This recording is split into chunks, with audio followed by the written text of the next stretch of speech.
Happy Monday, everyone, and more importantly, Happy New Year. Hopefully, everybody had a good New Year's Eve and is having a good New Year's Day. Today, we're going to be opening up two booster pack bundles of Obsidian Flames. I picked these up at GameStop the other day. I had a gift card and some coupons and some points that I had to use up.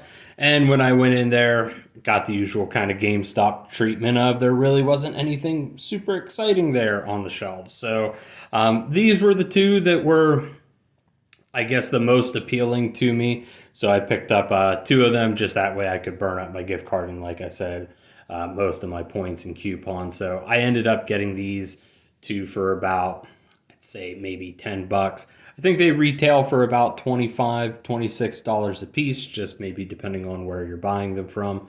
But they're straightforward. Each box includes 6 booster packs of the set that's featured on the cover. So for this one, it would be Obsidian Flames. And yeah, we'll stop talking now and we'll just get right into it since this is going to be a pretty straightforward opening. Just have to get our little opener set up here. But hopefully everyone is having, a good day. I know sometimes the holidays can not always be the most fun for people in that, so hopefully you're having a good day and the new year goes well for you. I know I tell myself every year that it's like, hopefully this is going to be a fantastic year, and most of the time it is in that, but I do know a lot of people sometimes get a little wrapped up into, hey, new year, new me, and then it turns into same stuff, different day. But it is what it is. Hopefully, though, your new year's starting off pretty good. So yeah, we're just going to get right into these. Like I said, there's nothing super special about them.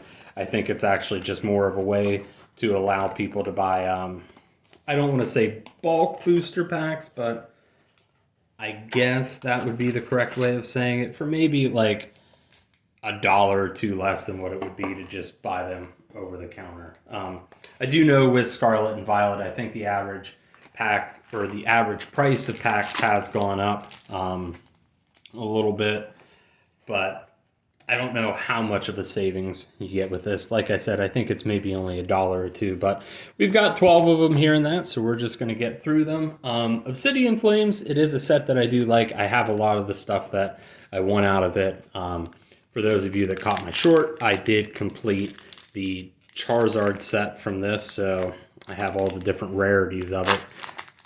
And at this point, if we could get any duplicates or maybe some things that I don't have already, that would be pretty cool. But like I said, overall, in terms of this set, I'm happy with where I'm at with it.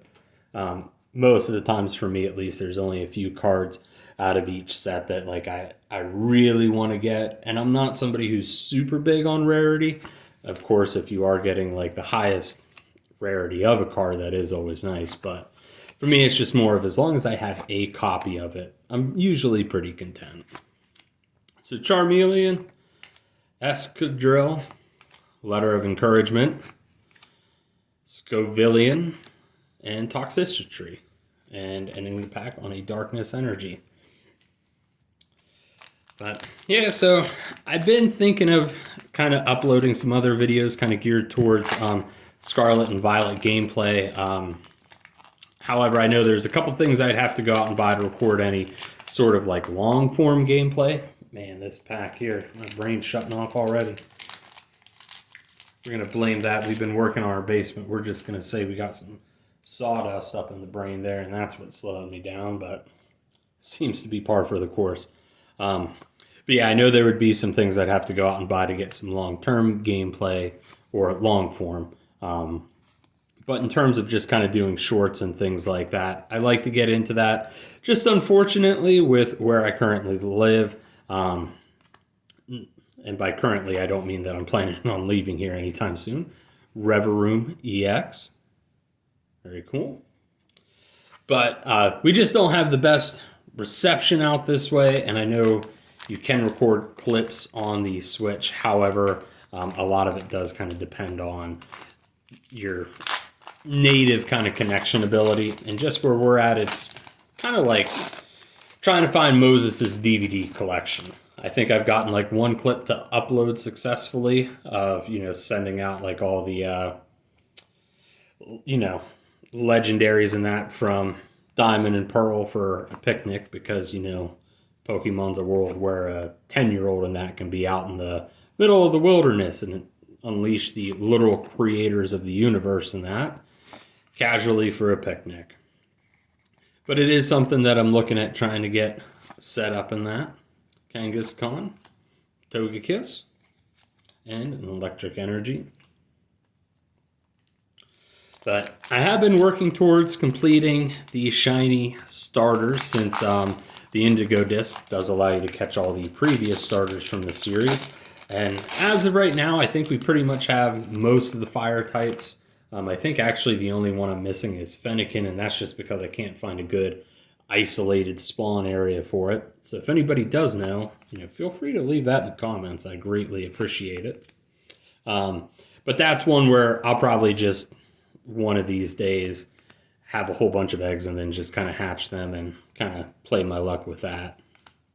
Stunfisk, Dratini.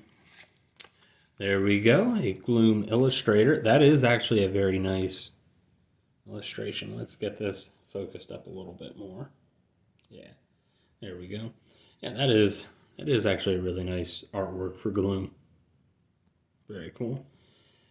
And, okay, another one. So pretty good pack right there. We got an Ice Cube. I believe this is the super rare variant. So I don't believe I actually have that. So that's very cool to add the super rare to the collection. Do you think I have the standard one? So pretty good pack right there.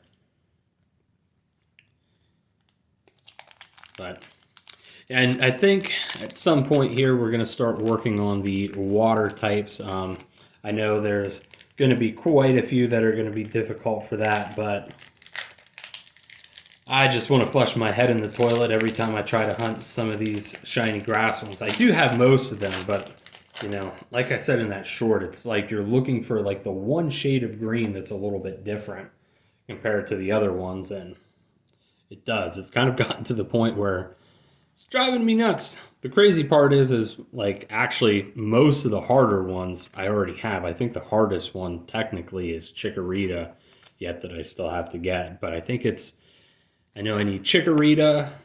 Oh shoot, now I'm drawing a blank, of course.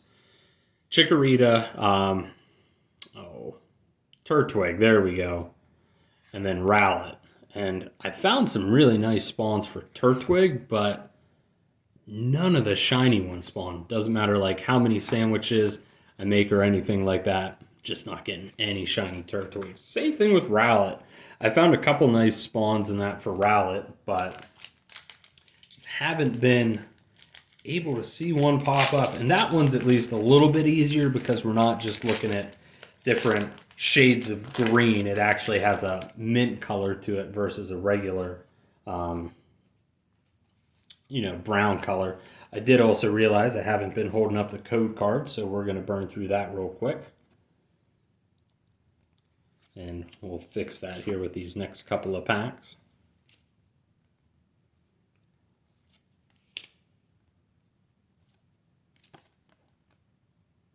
There we go, so we're all caught up. But yeah, overall though, I have had a lot of fun with the DLC and that, and I think them allowing you to kind of catch all the starters is definitely very cool. And especially with the whole fact that Scarlet and Violet has made getting shinies a lot easier. I do appreciate that. I know that does kind of downgrade some of the quality to having a shiny, but I think it's just fun when a lot of people can go out and get it. Cubchoo Reverse Holo and Jita. So Jita is probably by far, I'd still have to say, my least favorite champion in the Pokemon series. Granted, I haven't played either of the Black and White games, X and Y, or Sun and Moon, but I mean, unless they really choke with their champions, I don't think I'm really going to be changing my opinion on that. Which kind of sucks because I do like the design of Jita and that, and I like the fact that she does play a little bit more of a prominent role in the games, especially with her being top champion. So I did like actually the idea that you could have multiple people obtain the champion rank and there was kind of one that sat above them all, but she just ain't it. Inkay, Toad School, Houndour, Mascarin, Gumshoes, Pupitar, Capsicid, Bonesley, and another Jita. She's like Beetlejuice. I just keep saying her name and all of a sudden she's going to start appearing again. She chooses to appear though in like one of the full arts and that, you know, we're not going to complain. But I think we are. Let's see here. Yeah, we're just one pack over halfway. So since we're about halfway through, if you guys could hit the like, comment, and subscribe buttons in that, it definitely does help the channel out. Just helps kind of get the videos seen by more people, and I always do appreciate that. But even if you're just watching it and you don't do any of that, I still appreciate you. Tadbald, Steenie, Mascarin, Gumshoes, Pupitar. Wow, this pack feels like a repeat. Carvana, Volcarona, and Thundurus. Okay, I was getting a little worried there. A lot of those cards seem to be coming out in the same order, and I thought we were going to get Jita again.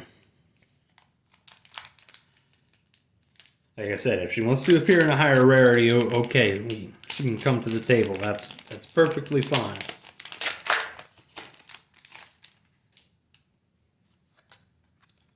Another code card here. And Tadbald, Steenie, Paldean Wooper, Baltoy, Togetic, Volcarona, Poltergeist, Togetic, Audino, and Scovalion. Pretty sure I'm saying that wrong, but I don't think that's anybody's favorite Pokemon. But it was kind of cool, though, to see that be a grass and fire. I thought that was actually a very interesting type combination. And I do kind of like the fact that it's based off of peppers, which is pretty fitting. So it's not a bad design by any means. I don't mind it myself, but I just don't see it being one where somebody's really going to be like, yeah, this is the one for me.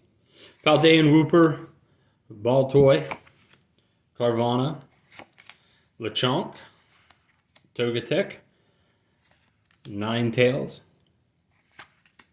Poltergeist, Lechonk, Pawniard, and Palmont EX.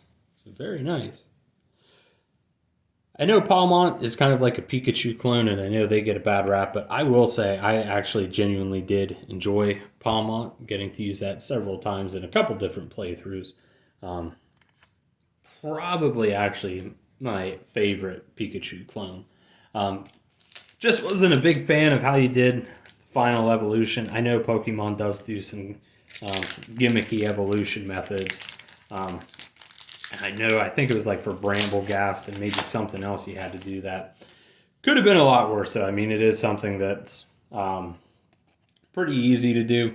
I just didn't think it was something that felt naturally kind of intuitive. But yeah, I mean, at least it's not trying to involve Inkay into Malamar where you have to hold your Switch upside down.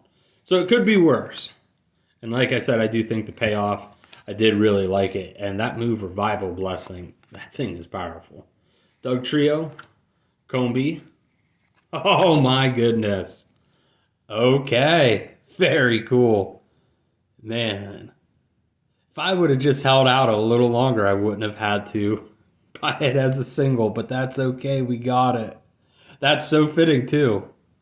Oh man, that's just such a cool artwork. I know we're going to be looking forward to trying to get Charizard again in that, this time just shiny, but even in the regular form, that is just so cool. And I do think it's still probably the best card from the set. So having a second one, I'm beyond happy with that. So nice. Oh, and even a Toxicity to finish off the pack there. So very cool. So I look forward to... I don't have any sleeves on me right now. but he's going to get thrown in a sleeve in a hard case. It's very cool. I'm happy to be able to pull that. As much as I know sometimes, you have to, you always want to live within your means in that. And I know sometimes it is a lot of fun to go out and buy a whole bunch of packs. But like I said, you do want to be responsible with it. But there is just nothing better than pulling it straight from a pack. And so I'm glad I got to do that. I am also, extremely appreciative that, I do have a cousin that was able to pick one up for me. So that is always nice. We got the Pokemon plug there. Toad Scroll. But yeah, just nothing beats pulling it out of a pack. Doug Trio. Crabrawler. Graveyard. And Scizor. Okay. So a regular holo there to end the pack, but that's okay. We got it, and we got it on camera. That's the most important thing. We did get the Illustrator Rare Charizard in that. So definitely not too bad. Very cool to have a second one to go into the collection. So we'll be getting him sleeved up here and thrown into a hard case right after the video. But again, if you didn't already, please don't hesitate to hit the like, comment, and subscribe buttons and that. Like I said, I always appreciate you guys regardless of whether or not you do that. Does mean a lot just for people to watch the videos and that. But yeah, hope everyone's having a good day in that. Hopefully you have a good new year, and we'll catch you in the next video. But Happy New Year, everyone.